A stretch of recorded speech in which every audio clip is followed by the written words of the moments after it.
কারিআতু মাল কারিআতু ওয়া মা আদরাকা মাল কারিআ। ও নবী, আপনি জানেন না কি আল কারিআ মানে কি? ভয়ঙ্কর আওয়াজ, বজ্রনিনাদ। ওই ইসরাফিল তিনটা ফুৎকার দিবে। প্রথম ফুৎকারের নাম নাফখাতুল ফাজা, বিকট এক ফুৎকার। ওই ফুৎকার দেওয়ার সাথে পুরো পৃথিবীটা লন্ডভন্ড হয়ে যাবে। এক ফুৎকারের আওয়াজে পৃথিবীর আকাশ ভেঙে খান খান হয়ে যাবে, তারাগুলো ছিটকে পড়বে, চন্দ্র সূর্য আলোহীন হয়ে যাবে, সাগরের পানির মধ্যে দাউ দাউ করে আগুন জ্বলতে শুরু করবে। আসেন আমরা সরাসরি এবার তাফসীরের দিকে যাই। আমি ছোট্ট একটা সূরা তেলাওয়াত করেছি, 11টি আয়াত বিশিষ্ট। সূরাটার নাম সূরাতু আল কারিআ। কি নাম? সবাই বলেন, সবাই বলেন কি নাম? আল কারিআ। মাক্কি সূরা। কি সূরা? সবাই বলেন। মনে রাখতে হবে, এই যে উনি সূরা আসর থেকে কি বলল, কি পয়েন্টস গুলো নিয়ে যেতে হবে, যে এটা এটা এটা। সূরাতুল কারিআর কি পয়েন্টস গুলো কি নিয়ে যেতে হবে, এইটা এটা এটা। সূরা ফাতিহার মধ্যে আল্লাহ বেসিক কি কি পয়েন্ট হাইলাইট করেছেন, এগুলো আমাদেরকে শিখে যেতে হবে। তা না হলে শুধু আসলাম, স্লোগান দিলাম, কাঁদলাম, মোনাজাত ধরে জিলাপি নিয়ে চলে গেলাম, কোনো লাভ হইল? কথা বলেন।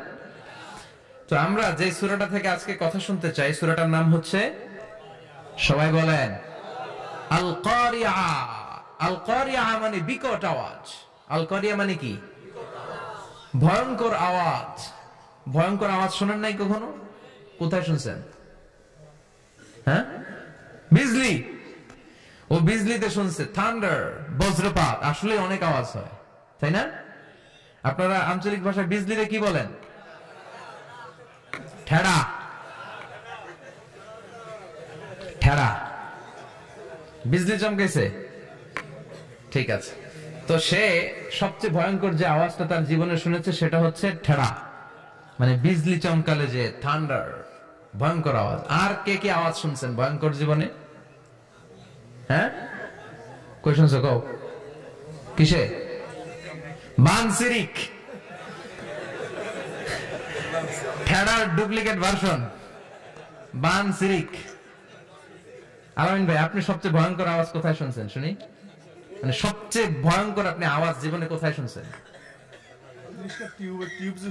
এই যে টিউব ফুটে গেছে, অর্থাৎ টায়ার পাংচার হলে ভয়ঙ্কর আওয়াজ হয়। চমৎকার। আসলে তো রিকশার টায়ারের চেয়ে ট্রাকের টায়ার পাংচার হলে আরো ভয়ঙ্কর আওয়াজ। শুনছেন? রাস্তায় মাঝে মাঝে আমরা রাতকে রাত চলি, তো মাঝে মাঝে টায়ার পাংচার হয়, ভয়ঙ্কর আওয়াজ হয়, ভীষণ আওয়াজ। তার মানে বজ্রপাতে ভয়ঙ্কর আওয়াজ, ট্রাকের টায়ার পাংচার হলে ভয়ঙ্কর আওয়াজ। আর কি আওয়াজ আছে? হ্যাঁ, কি উঠলে? বাজি। বাজি, বোমা ফাটালে, ককটেল মারলে। ককটেল আছে না নাই? 30 তারিখে আছে না নাই? হ্যাঁ, সেনাবাহিনী আছে, কিন্তু ধরে নিয়ে যাবে। ককটেল ফাটালে ভয়ঙ্কর আওয়াজ। আর হ্যাঁ, কিসের ডাক? বাঘের আওয়াজ। তার মানে আমরা আমাদের জীবনে সবচেয়ে বড় আওয়াজ শুনেছি বজ্রপাতের আওয়াজ। কেউ শুনেছি ট্রাকের টায়ার পাংচার হলে বিকট আওয়াজ। কেউ শুনেছি মহাসমাবেশের ভেতরে যখন ককটেল ফোটানো হয় ওই আওয়াজ। আল্লাহ বললেন এগুলো তো ছোট আওয়াজ, কিয়ামতের দিন এমন বিকট একটা আওয়াজ আমি দেব, এটার নাম আল কারিআ। এটার নাম ক্লিয়ার? বুঝা গেছে? ওই আওয়াজ দুনিয়ার আওয়াজের মতো না। মাঝে মাঝে বাতাসের ধাক্কায় দরজা সাটাস করে লাগে, আওয়াজ হয় না? টায়ার পাংচার হলে আওয়াজ হয়। দপ্তরি যখন ছুটির ঘন্টা দেয়, ঘন্টার সামনে দাঁড়ালে ভয়ঙ্কর আওয়াজ আছে না নাই? ট্রাকের টায়ার ব্রাস্ট হলে আওয়াজ হয়। হাতুড়ি নিয়ে লোহার মধ্যে আঘাত করলে, পাথরে আঘাত করলে আওয়াজ আছে না নাই? এগুলো দুনিয়ার আওয়াজ। আল্লাহ বললেন এই আওয়াজগুলোর চেয়ে অনেক বিকট একটা আওয়াজ কিয়ামতের দিন আমি তৈরি করব। এই আওয়াজটার নাম হলো আল কারিআ। কি নাম? সবাই বলেন, আরো জোরে বলেন, আল কারিআ। বিকট আওয়াজ, বিকট একটা হুইসেল বাজানো হবে, হর্ন বাজানো হবে, ট্রাম্পিট, ডেঞ্জারাস ট্রাম্পিট, ভয়ঙ্কর একটা বিকট শব্দ করা হবে কিয়ামত তৈরির জন্য। ওই শব্দটা বাজানোর জন্য রব্বুল আলামিন একজন ফেরেশতা বানিয়েছেন, নাম হলো ইসরাফিল। নাম কি? ওই ফেরেশতার পা হচ্ছে জমিনের নিচে, মাথা হলো আকাশের উপরে। ওই কিয়ামতের দিন ইদা নুফিখা ফিস সূরি নাফখা ওয়াহিদা, যখন ওই সিংহার মধ্যে ফুৎকার দেয়া হবে, আল কারিআ, বিকট আওয়াজটা হবে। এই ফেরেশতার নাম হচ্ছে মালাকুস সূর, সিংহার ফেরেশতা। এই ফেরেশতার নাম ইসরাফিল। ফেরেশতার নাম সবাই বলেন। এই বিশাল ফেরেশতাকে 3টা হুইসেল দেওয়ার জন্য আল্লাহ বানিয়েছেন। কয়টা? সবাই বলেন। তার ডিউটি হচ্ছে 3টা হুইসেল দিবে, হর্ন বাজাবে 3টা। গাড়িতে সামনে জ্যাম হয়ে গেলে ড্রাইভাররা কি করে? হর্ন দেয়। সে একটা হর্ন দিবে, একটা হুইসেল দিবে, একটা ট্রাম্পিট বাজাবে। ওইটাকে আরবিতে বলে সূর। ইদা নুফিখা ফিস সূরি নাফখাতান ওয়াহিদা, যখন তিনি প্রথম হুইসেলটা বাজাবেন, রব্বুল আলামিন ওনারে বানালেন 3টা হুইসেল দেওয়ার জন্য, বিশাল আকৃতির ফেরেশতা। এই ফেরেশতাকে সৃষ্টি করার পর থেকে 2 ঠোঁটের মাঝখানে হুইসেলটা নিয়ে ফেরেশতা আল্লাহর আরশের দিকে তাকিয়ে আছে। He is just waiting for the green signal. আল্লাহর অর্ডার কখন আসবে, আসলেই একটা ফু দিবে। সুবহানাল্লাহ কইবেন না? এই ফুটা দেওয়ার জন্য সে এখনো, ঠিক যে মুহূর্তে আমরা এখন তাফসীর শুনছি, সেই মুহূর্তে ইসরাফিল কি করতেছে? 2 ঠোঁটের মাঝখানে ওই হুইসেলটাকে রেখে জাস্ট অবজার্ভিং দ্য আরশ, আরশের দিকে তাকিয়ে আছে। যখন আল্লাহ বলবে শুরু করো, প্রসিড, মুহূর্তের মধ্যে হুইসেল বাজাবে। আর ওই হুইসেলের আওয়াজটাকে আরবিতে বলে আল কারিআ। কি বলে? বুঝতে পারছেন এবার? সহজ হয়ে গেছে না? নরম হয়ে আসতেছে না সূরাটা? আল কারিআ তার মানে বিকট আওয়াজ, বিকট হর্ন বাজানো হবে, ট্রাম্পিট দেয়া হবে, বিকট হুইসেল দেয়া হবে। এই আওয়াজটা দুনিয়ার দপ্তরির ঘন্টা বাজানোর আওয়াজের মতো না। এই আওয়াজটা ট্রাকের টায়ার পাংচার হলে যে আওয়াজ, ওইটার মতো না। বৃষ্টির সময় বজ্রপাতের যে আওয়াজ, ওইটার মতো না। ওই আওয়াজটা পৃথিবীর বুকে সবচাইতে ভয়ঙ্করতম আওয়াজ, ঠিক কিনা? ভয়ঙ্কর একটা আওয়াজ হবে, বজ্রনিনাদ, মহাপ্রলয়ের আওয়াজ। ওই একটা আওয়াজে সব লন্ডভন্ড হয়ে যাবে। একটা আওয়াজে সব লন্ডভন্ড হয়ে যাবে। এজন্য ওই আওয়াজটাকে ডেডিকেট করে আল্লাহ কোরআনে একটা সূরা দিয়েছেন। সূরাটার নাম, কথা কয় না, কি নাম? আল কারিআ। আল কারিআ, মানুষের দৃষ্টি আকর্ষণের জন্য আল্লাহ এই শব্দটাকে সূরার প্রারম্ভে 3 বার বললেন। কয়বার? গুরুত্বপূর্ণ কথা কয়বার বলতে হয়? বিশ্বনবী কোন কথায় যখন এমফাসাইজ করতেন, গুরুত্ব দিতেন, তিনি কয়বার বলতেন? এই সূরাটা নাজিল হয়েছে মক্কায়। মক্কার কাফির মুশরিকরা যেন ওই কিয়ামতের ভয়ঙ্কর দৃশ্যটা বুঝতে পারে, এজন্য আল্লাহ 3 বার বললেন আল কারিআ, তারপরে মাল কারিআ, তারপরে ওয়ামা আদরাকা মাল। সবাই বলেন। প্রথমে বললেন আল, তারপরে মাল, ওয়ামা আদরাকা মাল। 3 বার বললে মানুষ 3 বার তাকাবে না। আল কারিআ, মাল কারিআ, আবার তাকাইছে, ওয়ামা আদরাকা মাল কারিআ। 3 বার বলে তাদের অ্যাটেনশনকে গ্রো করা হচ্ছে, কারণ সামনে আরো জরুরি কথা আছে। সুবহানাল্লাহ বলেন। ওই দিনটা বড্ড ভয়ঙ্কর দিন, কিয়ামতের দিন। কিসের দিন? এই ছোট্ট 11টা আয়াত বিশিষ্ট সূরার মধ্যে আল্লাহ কিয়ামতের নকশা এঁকে দিয়েছেন। কি এঁকেছেন? কিয়ামতের প্রামাণ্য ধারাবাহিক বর্ণনা আল্লাহ তুলে ধরেছেন এই সূরার ভেতরে। আল্লাহু আকবার। আল্লাহ বললেন আল কারিআতু মাল কারিআতু ওয়া মা আদরাকা মাল কারিআ।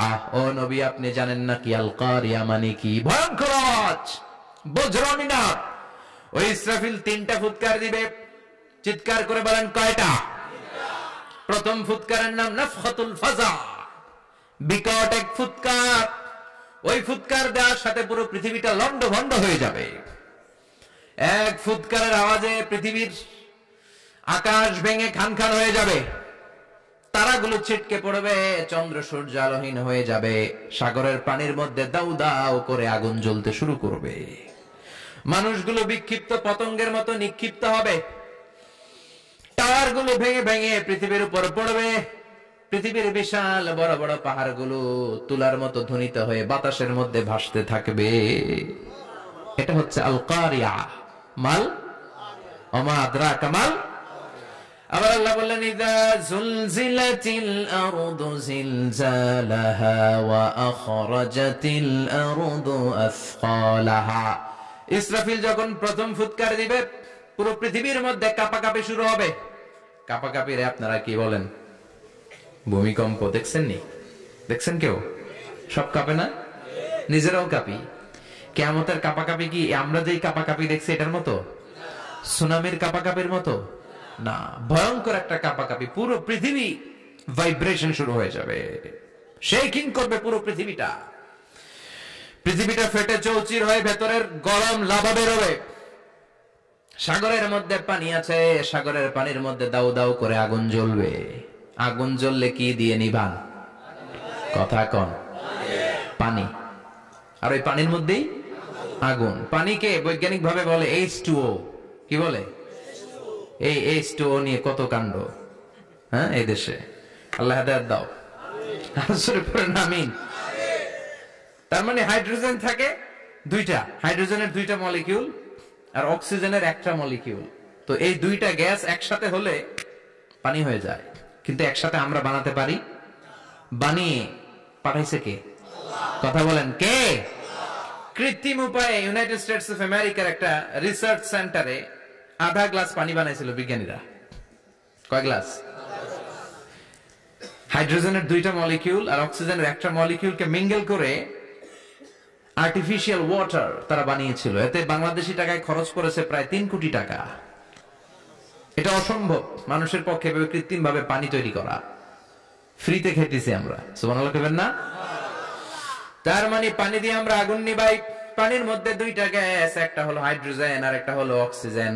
এই গ্যাস দুইটা দিয়ে আবার আগুন নেভানো যায় না। এই গ্যাস দুইটা আলাদা হলে এগুলো আবার আগুন জ্বালায়। সুবহানাল্লাহ কোন। তার মানে কিয়ামতের দিন পানি আর পানি থাকবে না, পানির মিশ্রিত দুইটা গ্যাসকে আল্লাহ আলাদা করবে। ফলে পৃথিবীর ভেতরে থাকা আগুনগুলো বের হয়ে আসবে, গোটা সাগরের মহাসাগরের পানিগুলো দাউ দাউ করে জ্বলবে। এজন্য আল্লাহ বললেন আল কারিআতু মাল কারিআতু ওয়া মা আদরাকা মাল কারিআহ ইয়াউমা ইয়াকুনুন নাসু কাল ফারাশিল মাবথুস। সেদিন মানুষগুলো পতঙ্গের মতো নিক্ষিপ্ত হবে। ওয়া তাকুনুল জিবালু কাল ইহনিল মানফুস। তুলাকে ধ্বনিত করা হলে ছোট্ট ছোট্ট তুলার কণা বাতাসে যেমনে ভেসে বেড়ায়, পৃথিবীর বড় বড় পাহাড়গুলো এরকম বাতাসের মধ্যে মেঘের মতো ভাসতে শুরু করবে। সুবহানাল্লাহ বলে। তুলা পিটায় না এমনি? পিটাইলে দেখবেন কিছু পাতলা তুলার কণা বাতাসের মধ্যে ভেসে বেড়াচ্ছে। এটা ফু দিলে আরো উড়ে, বাতাস পাইলে আরো উঠতে থাকে, কই যে যায় নিজেও জানে না। ছেড়ে নাই। পাহাড়গুলোর কে এরকম তুলার মতো ধ্বনিত করবে কে? মানুষগুলোকে বিক্ষিপ্ত পতঙ্গের মতো নিক্ষিপ্ত করে দিবে কে? আমরা আর এরকম শক্ত হয়ে বসে থাকতে পারবো না। পৃথিবীর সবকিছু, পৃথিবীর সেন্টারে একটা জায়গা আছে, ওটা টানে, কেন্দ্রের দিকে টানে। এটা গ্র্যাভিটেশনাল ল বা পাওয়ার বলে, মাধ্যাকর্ষণ শক্তি। এই যে এটা বসে আছে, টেবিল বসে আছে, আমরা বসে আছি, এই পাওয়ারটা না থাকলে আমরা ছিটকে যেতাম, আমরা ছিটকে পড়তাম। সেদিন এই মাধ্যাকর্ষণ শক্তির বলকে ভেঙে খান খান করবে কে? মানুষগুলো নিক্ষিপ্ত হবে, একজন ওইদিকে, আরেকজন ওইদিকে, আরেকজন ডায়ানে, আরেকজন বায়ে। কে কোন দিকে যাবে তারা নিজেরাও জানে না। আল্লাহু আকবার। এজন্য আল্লাহ বললেন কাল ফারাশিল মাবথুস। পতঙ্গের মতো। আলো জ্বালালে আলোর ভেতরে পতঙ্গগুলো যেমনে এদিক থেকে ডান থেকে বাম থেকে ঝাঁপিয়ে ঝাঁপিয়ে পড়ে, মানুষগুলো ডানে বায়ে ঝাঁপিয়ে ঝাঁপিয়ে পড়বে। শীতকালে ছেলেপেলেরা র্যাকেট খেলে না, রাতে ব্যাডমিন্টন খেলে। এই গ্রামে তো খেলে না। ওই যে খেলা আছে, খেলা ঠিক আছে। তো এই যে খেলে, তখন রাতের বেলা তারা বাঁশ গেড়ে, বাঁশের মধ্যে কি লাগায়? লাইট লাগায়। তো এই লাইটের মধ্যে অনেক পোকা চলে আসে না, রাতের পোকা, হ্যাঁ, আলোর পোকা। পোকাগুলো এদিক থেকে ওই দিক থেকে, এর কোনো মা বাপ নাই, ডানে বায়ে ইচ্ছে মতো ছুটছে। মানুষগুলো সেদিন পাগলের মতো ছুটতে শুরু করবে, চিৎকার করে বলেন ঠিক কিনা? আবার আল্লাহ বললেন ওয়াতাকুনুল জিবালু কাল ইহনিল মানফুস। পাহাড়গুলো উঠতে থাকবে, বিশাল পাহাড় টুকরো টুকরো হয়ে যাবে। মাউন্ট এভারেস্ট খান খান হয়ে যাবে। নাম শুনছেন? এশিয়া মহাদেশের সবচেয়ে বড় পাহাড়। আমি দেখেছিলাম দূর থেকে, যাই নাই নেপালে। কাতারে একবার যাচ্ছিলাম, কাতার থেকে কায়রো সফরের সময় মাউন্টেন রেঞ্জের পাশ দিয়ে বিমান যায়। তো বিমানের সামনে আবার ওটা খুব সম্ভব কুয়েতে এয়ারওয়েজে ফ্লাই করেছিলাম। সামনে আবার একটা স্ক্রিন থাকে, ওখানে কেউ মুভি দেখে, কেউ কোরআনের তেলাওয়াত শুনে, কেউ সফরের যে রোড ম্যাপ ওইটা দেখে। তো ওইটা দেখলে আপনি বুঝবেন এখন কোন শহরের উপর দিয়ে যাচ্ছেন, আশেপাশে কি আছে। তো তখন দেখাচ্ছে যে নেপালের পাশ দিয়ে এটা ফ্লাই করছে। জানলাটা খুলে দেখি বিশাল মাউন্টেন রেঞ্জ, উপরে বরফের ক্যাপ পরানো। আল্লাহু আকবার। তো আল্লাহ যখন ইযা যুলজিলাতিল আরদু জিলজালাহা, কিয়ামতের ওই আল কারিআ মাল কারিআর সময় পৃথিবীটারে ধরে যে একটা ঝাঁকুনি দিবে, ওই ঝাঁকুনিতে পাহাড়গুলো থাকবে। কথা বলেন। পৃথিবীর সবচেয়ে বড় পাহাড় ৮৮৫০ মিটারের মাউন্ট এভারেস্ট ভেঙে খান খান হয়ে যাবে, টুকরা টুকরা হয়ে যাবে। ইউরোপের সবচেয়ে বড় পাহাড়ের নাম হচ্ছে আল্পস মাউন্টেন, আল্পস পর্বতমালা। আমেরিকার সবচেয়ে বড় মাউন্টেন রেঞ্জ হচ্ছে আলাস্কা, থাকবে এগুলা? তুর পাহাড় আরব বিশ্বের বিশাল এক পাহাড় থাকবে। বাংলাদেশের গারো পাহাড়, কেউকারাডাং, তাজিংডং, বিজয়, চিম্বুক, নাম শুনছেন? গেছেন আপনারা? কি বিশাল বান্দরবানে পাহাড়। আল্লাহ যখন ইযা যুলজিলাতিল আরদু জিলজালাহা বলে একটা কাঁপুনি দিবে, টিকবে? কথা কন, কথা কন। আবার পৃথিবীর বড় বড় টাওয়ার, বুর্জ আল খলিফা, বিশাল লম্বা tower, Kingdom Tower, Shanghai Tower, Petronas Twin Tower, তাইপেডাং 101, এই যে বিল্ডিং গুলা টিকবে? কথা বলেন। এজন্য আল্লাহ বললেন আল কারিআতু মাল কারিআতু ওয়া মা আদরাকা মাল কারিআ ইয়াউমা ইয়াকুনুন নাসু কাল ফারাশিল মাবথুস ওয়া তাকুনুল জিবালু কাল ইহনিল মানফুশ। আল্লাহু আকবার। আবার আল্লাহ বললেন ইযা রুজ্জাতিল আরদু রাজ্জান ওয়া বুসাতিল জিবালু বাসসা। কিয়ামতের এই বিকট শব্দটা যখন ইসরাফিল ফেরেশতা দিয়ে ফেলবে, তারাগুলো ছিন্ন বিচ্ছিন্ন হয়ে যাবে, ছিটকে পড়বে, আকাশ সংকুচিত হয়ে যাবে। কাগজের টুকরা আমরা হাতের মধ্যে নিয়ে কাগজটারে যেমনি ভাঁজ করি, কিয়ামতের এই প্রথম ধাক্কায় আকাশটারে ভাঁজ করে ফেলবে কে? কথা বলেন। ইয়াউমা নাতবিস সামাআ কাতাইয়িস সিজিল্লি লিল কুতুব। কাগজ যেমনি তোমরা ভাঁজ করো, কাগজ যেমনি সহজে তোমরা হাতের মধ্যে গুটিয়ে নাও, আকাশটারে সেদিন গুটিয়ে নিবে কে? فإذا برق البصر وخسف القمر وجمع الشمس والقمر يقول الإنسان أين المفر। সেদিন মানুষের চোখ হবে ছানা বড়া, চন্দ্র সূর্যে কোনো আলো নাই, দিক বিদিক পেরেশানের মতো মানুষ দৌড় দিবে, আর সবার মুখে একটাই চিৎকার, আইনাল মাফার, ওয়ার দ্য ওয়ে আউট, জামু কই? সব জায়গায় একই অবস্থা। কথা কন। কিয়ামতের ঝাঁকুনি যখন হবে শুধু বাংলাদেশে হবে, ইন্ডিয়ায় হবে না, হবে সৌদি আরবে হবে না, কাতারে হবে না, আমেরিকায় হবে না, গোটা বিশ্বটারে একবারে ঝাঁকুনি দিবে কে? আবার আল্লাহ বললেন ইয়াউমা তারাউনাহা তাযহালু কুল্লু মুরদিআতিন আম্মা আরদাআত। কিয়ামতের বিভীষিকাময় পরিস্থিতি দেখে দুধের বাচ্চাকে রেখে বাচ্চার মা দিবে একটা দৌড়। দুধের বাচ্চারে রেখে মা কোনদিন দৌড় দেয় নাকি? দুগ্ধপোষ্য বাচ্চা, দুধ খাওয়ায়, এই দুধের বাচ্চাটারে মা খুব যত্ন করে রাখে না? কথা বলেন। কিয়ামতের এই বিভীষিকাময় পরিস্থিতি দেখে মা দুধের বাচ্চাকে রেখে দিয়ে দিবে দৌড়। গর্ভবতী মা মুহূর্তের মধ্যে ডেলিভারি হয়ে যাবে। বিকট আল কারিয়া মাল কারিয়া যখন শুরু হয়ে যাবে, 3 মাসের 4 মাসের অপরিণত অপরিপক্ক বাচ্চা মুহূর্তের মধ্যে ডেলিভারি হয়ে যাবে। এই এলাকায় বাচ্চা ডেলিভারি হয় কয় মাসে? 8 মাস, 9 মাস কিংবা 10 মাস। কিন্তু কিয়ামতের এই বিভীষিকাময় পরিস্থিতি আর আওয়াজটা তো ভয়ঙ্কর হবে। 3 মাসের ছোট্ট ভ্রূণ, গোশতের টুকরা, আলাক, রক্তপিণ্ড আর গোশত মিশ্রিত হয়ে ছোট্ট একটা টুকরা, অপরিণত বাচ্চা, অপরিপক্ক বাচ্চা মুহূর্তের মধ্যে খালাস হয়ে যাবে। মানুষগুলো পাগলের মতো এমন ভাবে একটা দৌড় দিবে, কেউ কাউরে চিনবে না। ওই দিনটার নাম হলো আল কারিয়া। সবাই পড়েন আল মাল ওয়া মা আদরাকা মাল কারিয়া। ভয়ঙ্কর সেদিন, ভয়ঙ্কর সেই বজ্রনিনাদ, ভয়ঙ্কর সেই আওয়াজ। মানুষগুলো পাগল হয়ে যাবে, দিক বিদিক ছুটতে শুরু করবে, পৃথিবীর সব সিস্টেম উলট পালট হয়ে যাবে। স্যাটেলাইট চ্যানেল আর চলবে না। চলবে? টেলিফোন করলে কল যাবে? আমেরিকায় আপনার বড় ভাই থাকে, ডায়াল করছেন, রিং যাবে? স্যাটেলাইট থাকলে না রিং যাবে? এই যে আমরা কল করি, আমরা যে কল করি কিভাবে করি? ডায়াল করলে স্যাটেলাইটে যে নক করে, তারপর আপনার কাঙ্ক্ষিত নাম্বারে যে কয়েক সেকেন্ড পরে আবার নক করে, এরপর সে রিসিভ করলে আবার স্যাটেলাইট হয়ে আপনার কাছে আসে। তো এটা সেদিন থাকবে না। স্যাটেলাইট গুলো একটার সাথে আরেকটা লেগে দুমড়ে মুচড়ে সব শেষ। বড় বড় টাওয়ার গুলো আবাসিক এলাকার উপর পড়বে, গাছপালা ভেঙে খান খান, পাহাড় গুলো তুলাধুনা হয়ে যাবে।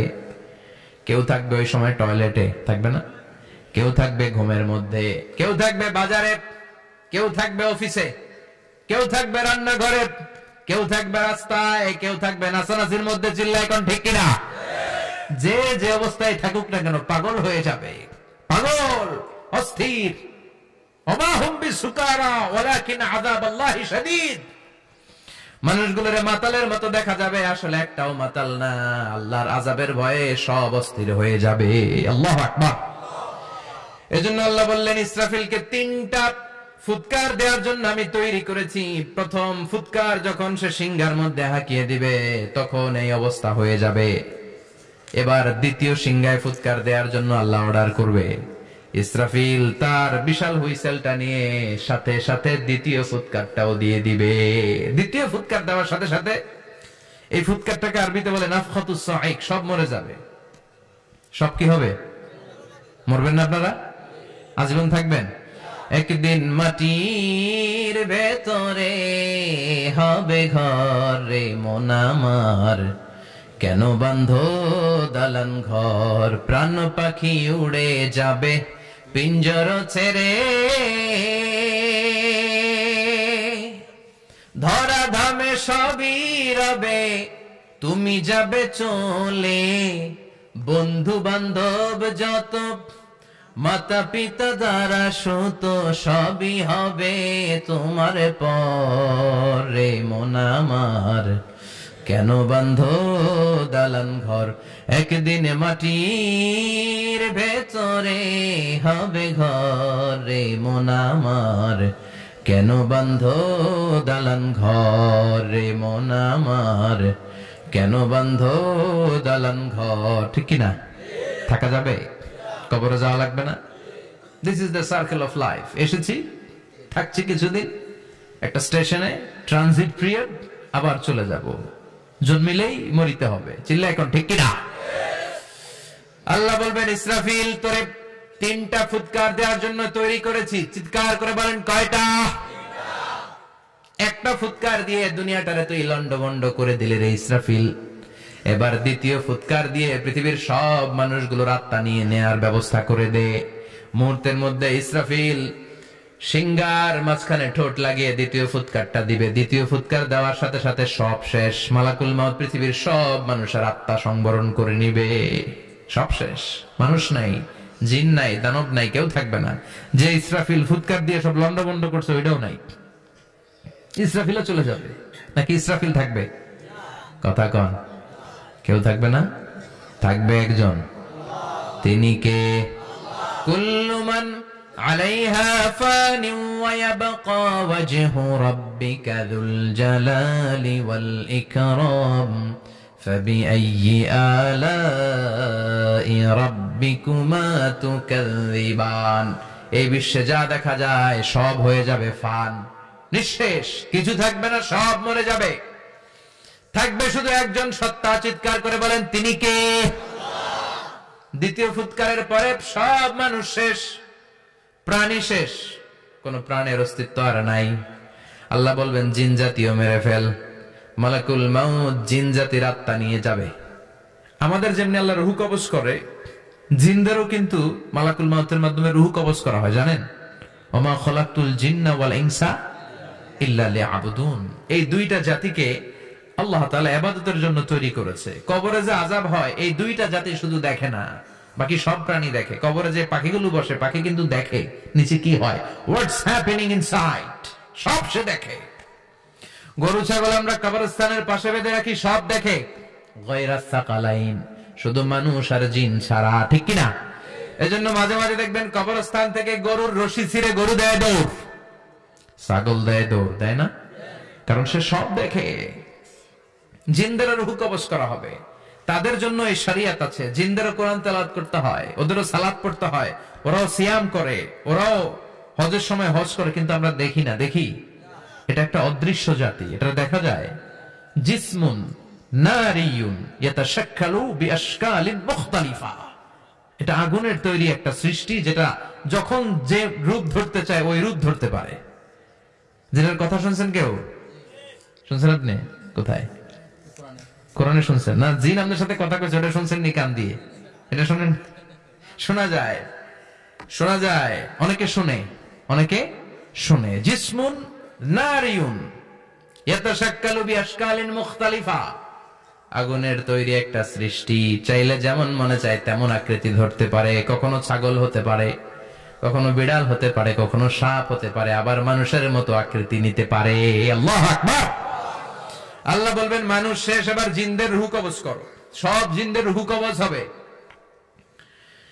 আল্লাহ একবার মালাকুল মউতকে জিজ্ঞেস করবেন, আখবিরনি মাইয়াবকা, ও মালাকুল মউত, আর কে কে বেঁচে আছে বলো।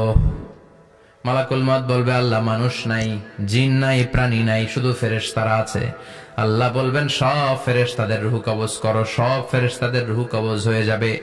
যেই ফেরেশতার হুইসেল দেওয়ার কারণে, হর্ন বাজানোর কারণে কিয়ামত, ওই ফেরেশতার রূহ কবজ হয়ে যাবে। আল্লাহু আকবার। আর কে কে বেঁচে আছে? আমার ভাই জিব্রাইল বেঁচে আছে, জিব্রাইল রেও নাও। মালাকুল ওয়াহি, ওহির ফেরেশতা, যিনি আল্লাহর কাছ থেকে ওহী নিয়ে দুনিয়ায় আসতো, তারও রূহ কবজ হয়ে যাবে।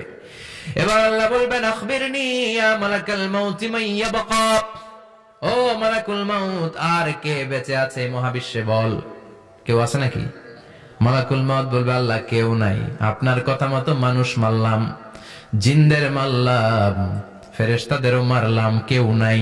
একমাত্র শুধুমাত্র আপনি আছেন, আর আপনার হুকুমের গোলাম আমি আজরাইল আছি। সুবহানাল্লাহ পড়েন। কি একটা সময় কাটবে! আল্লাহ আর মালাকুল মউত ছাড়া কেউ থাকবে না। আল্লাহ বলবে, সবাইকে মারলি, সবাই চলে গেল, সবার মরণ হলো, এবার তোর মরণ। এবার সবাইকে মারলি, এবার তুই একটু মর, তুই একটু মর। কি ভয়ঙ্কর কথা! তুই মর শুনে মালাকুল মউত কাঁপতে শুরু করবে, খিচুনি উঠে যাবে মালাকুল মউত। সে বলবে, আল্লাহ সবাইরে মারলাম, আমি মরবো কেন? আমি না মারছি, আমি মরবো কেন? আল্লাহ বলবেন, কুল্লু নাফসিন যায়িকাতুল মাউত। ওরে ভবের রঙ্গ, হবে যে ভঙ্গ, সবই সাধেরই অঙ্গ, তোমার মাটিতে মিলাবে, জন্মিলে মরিতে হবে। ঠিক কি না? কুল্লু নাফসিন যায়িকাতুল মাউত, প্রতিটি আত্মার মৃত্যুর স্বাদ নিতে হবে। Everyone has to take the test of death. মৃত্যুর স্বাদ প্রত্যেককে আস্বাদন করতে হবে। এটা কেমন? ও মালাকুল মউত, তুমি মেরেছো তো কি হয়েছে, এবার তোমার মরণের পালা, এবার তুমি মরো। এবার মালাকুল মউত কাঁপতে থাকবে, কাঁপতে থাকবে। আল্লাহ বলবেন, কেঁপে আর কেঁদে লাভ নাই, জান্নাত জাহান্নামের মাঝ বরাবর একটা জায়গা আছে, আরাফ, ওখানে দাঁড়া। মালাকুল মউত দাঁড়াবে। আল্লাহ বলবেন, মর, মরে যা, মুত, ইয়া মালাকুল মউত, মর, মরে যা। আল্লাহর হুঙ্কার শুনে মালাকুল মউত জান্নাত জাহান্নামের মাঝ বরাবর দাঁড়িয়ে বিকট একটা চিৎকার দিবে। বিকট একটা চিৎকার দিয়ে মালাকুল মউত ওই জায়গায় শেষ। মালাকুল মউত নাই। বিশ্বনবী বলেন, মালাকুল মউতের ওই দিনের চিৎকারটা এত ভয়ঙ্কর হবে, ডেঞ্জারাস হবে। ওই চিৎকারের আওয়াজ যদি দুনিয়ার মানুষেরা কান দিয়ে শুনতে পেত, আলাদা করে ইসরাফিলের সিংহায় ফুৎকার দেওয়ার কোনো দরকার লাগতো না। ওই আওয়াজটা শুনে দুনিয়ার মানুষেরা সব কানের পর্দা ফেটে লাশ হয়ে পড়ে যেত। এবার ডানে বায়ে সামনে পেছনে কেউ না, একজন ছাড়া, তিনি কে? সবাই বলেন, তিনি কে? আল্লাহ দুনিয়ার ডেকে বলবেন, ও পৃথিবী, ইয়া আরদু আইনা আশজারুকে, তোর বড় বড় গাছ কই? ইয়া আরদু আইনা আনহারুকে, ও পৃথিবী, তোর বড় বড় নদীগুলা কই? ইয়া আরদু আইনাল কুসুর, বড় বড় প্রাসাদগুলো কই? হ্যাঁ, বড় বড় প্রাসাদগুলো কোথায়? বড় বড় টাওয়ার গুলো কোথায়? আইনাল মুলুক ওয়াল জাবাবেরা, অত্যাচারী রাজাগুলো কোথায়? ক্ষমতার লোভে যারা গদি নিয়ে টানাটানি করতো আর বলতো ক্ষমতার মালিক আমি, সব ক্ষমতা আমার, আমার রাজত্ব, আমার দাপট, ওই গাদ্দার গুলো কোথায়? আল্লাহ চিৎকার দিয়ে বলবেন লিমানিল মুলকুল ইয়াউমা লিল্লাহিল ওয়াহিদিল কাহ্হার। আজকে ক্ষমতা কার? সবাই বলেন চিৎকার দিয়ে, ক্ষমতা কার? Who belong the power today? Who belong the kingdom today? আজকে ক্ষমতা কার? আল্লাহ বলবেন ক্ষমতা